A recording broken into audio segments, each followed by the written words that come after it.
acompañando una entrega de un sueño, una entrega de unas proyecciones de una comunidad, puntualmente de la comunidad de Soto. Hoy en este ejercicio de llegarle a unos niños, a unas semillas con cosas más claras, más consolidadas, se hace la entrega de una casa. Pues esta casa fue trabajada, se hizo minga desde la misma comunidad de Soto, desde los mismos beneficiarios, desde las compañeras profesoras dentro del centro educativo también Soto.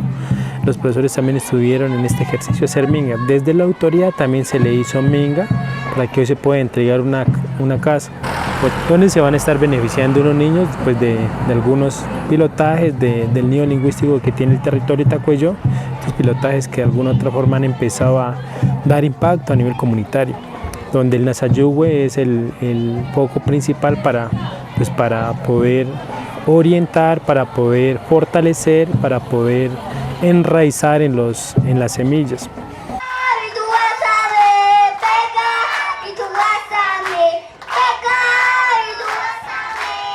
Nos encontramos en la inauguración de la Casa Hogar, el nido lingüístico.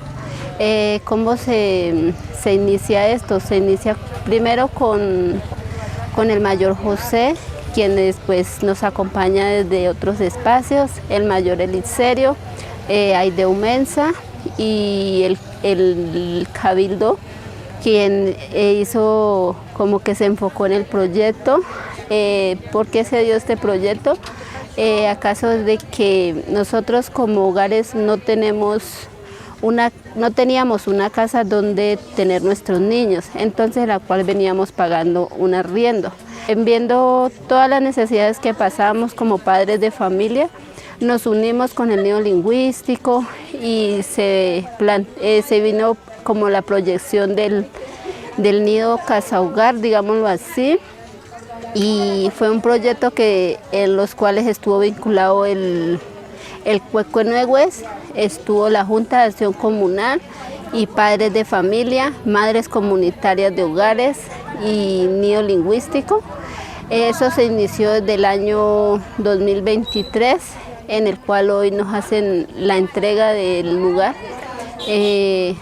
Pues agradecidos con el Cuecuenuegues, con la Junta de Acción Comunal de aquí de Soto, con los padres de familia de hogares, padres de familia del nido lingüístico y también con las madres comunitarias en coordinación con la señora Luz María Medina.